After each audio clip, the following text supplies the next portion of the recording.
confused with Drew and Jonathon Scott for all of you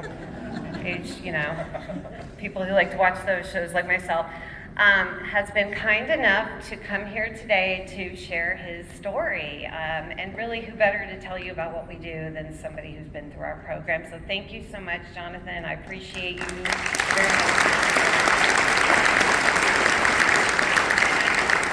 I'm just going to ask you a handful of questions. Tell me a little bit about life before the mission and living on the streets and the before, if you will. Well, thank you all for giving me this honor and this privilege to speak to you. Prior to me coming to the mission, my life growing up was a loving, nurturing home. There was no abuse in the family. It was a loving and sheltering environment.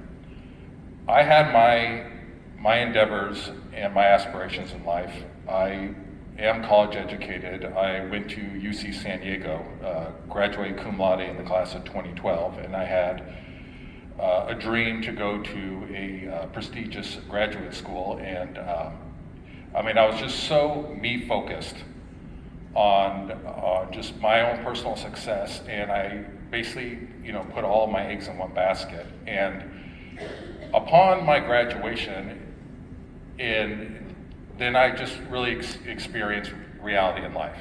It didn't work out the way I wanted it to be. And the unexpected happened, and I realized, okay, this is not what I signed up for in life. I felt like all my work and my sacrifice, I deserve to be rewarded, and it didn't happen. And then it was from there that I began an 11-year career of severe alcoholism. There was a disappointment, there was a hurt, there was just, I didn't know how to deal with it the right way, so I chose how to deal with it the wrong way. And at the start, it seemed as if, okay, I can, this is working, I'm getting comfort in it, but little did I know, I was like a frog that was slowly being boiled in a pot of water. And despite how it got worse and worse, and I was just immersing myself into one calamity after another, it came to the point where basically my life was in jeopardy. Beyond that, I was really convinced that there was no hope in life. I failed, I had my one shot, I blew it, and I felt like I hit a dead-end brick and wall. I can't tell you just how much pain I caused my family in it. They basically just threw their hands up in the air and they said, we don't know what to do with our son. And I remember after a 2-week detox in November 22, I was finally admitted on December 14th, 2022 at the San Diego Rescue Mission. And upon getting there, I was very worried, I was frantic, I was restless. I was concerned, okay, I'm unemployed now, I have a delinquent credit card. It's the first time I actually have a status of officially being homeless, and then I was worried about all these issues. The problem with that was that I was more concerned about fixing the issues around me than I was about fixing the problem that I had. And I'll never forget when I told this to a staff member on my second day there, and I told him about how worried I was about it. He told me, trust the staff, trust the mission, and above all else, trust God. And then from there on out, every day got better and better. And in the 13 months that I've been at the San Diego Rescue Mission, I've received more help, I have received more encouragement, and my life has changed more in those 13 months than it has in the 36 years of my life. And it truly was a place where miracles do happen.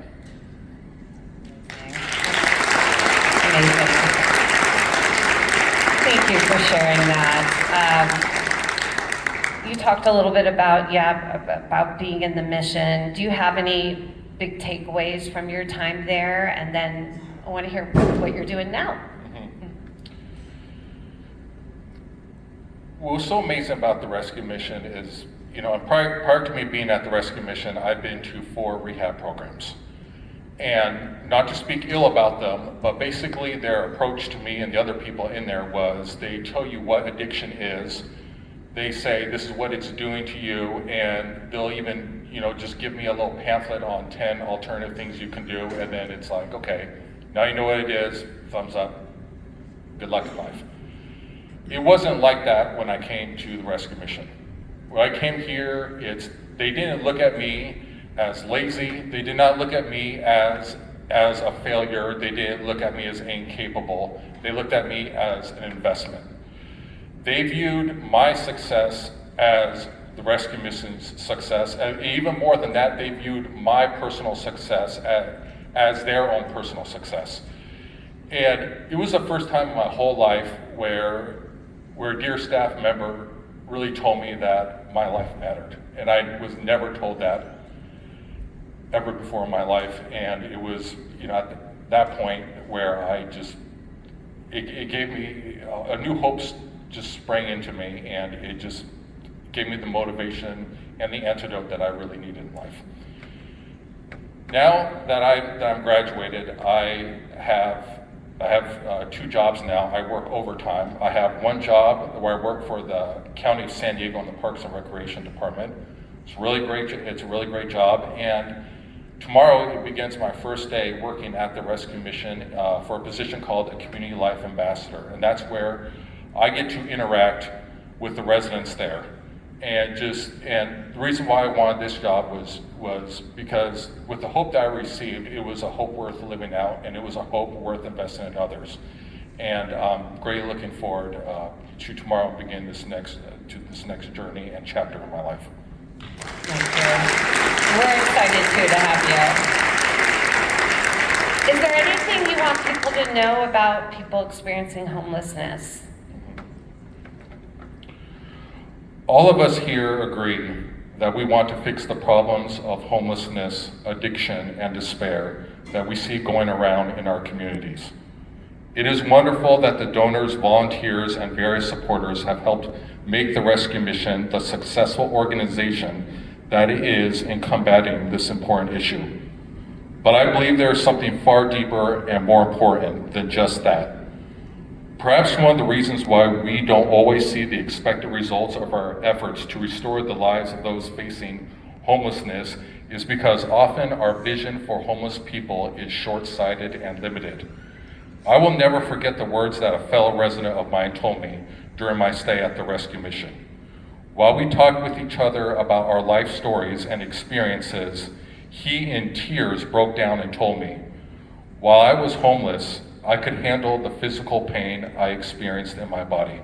I could handle being cold, and I could handle being hungry.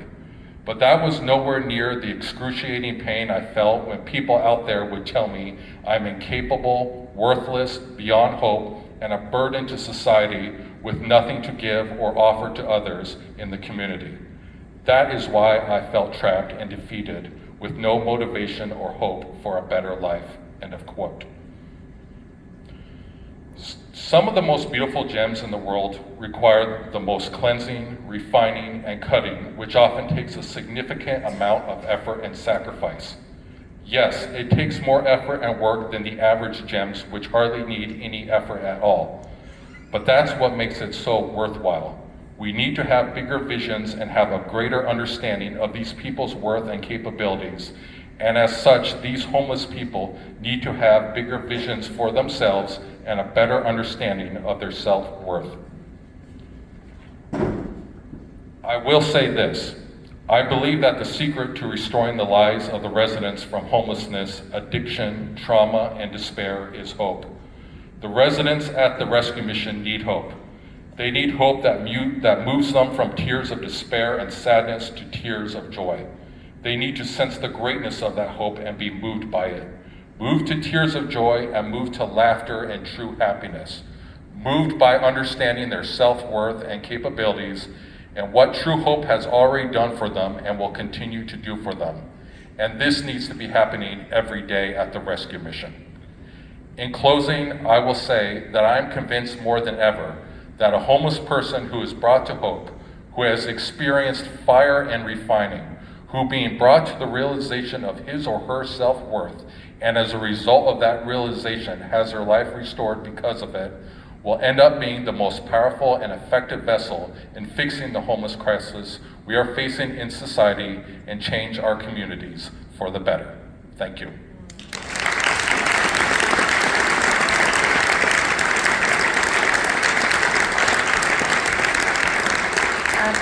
If y'all don't remember anything else, we said two things. One, hope. Hope can change people's lives. And I want you to be hopeful about this. This is not a lost cause. There is hope. And number two, I want you to see the people on the streets and remember that that's somebody's daughter, or that's somebody's father, might be somebody's grandfather, might be somebody's baby. And they had dreams. They have dreams still. And that's really what we're trying to do, is bring them back to that. So thank you for letting us have this opportunity. And now we want to talk a little bit about how you guys are going to be able to help us. We're going to put you to work.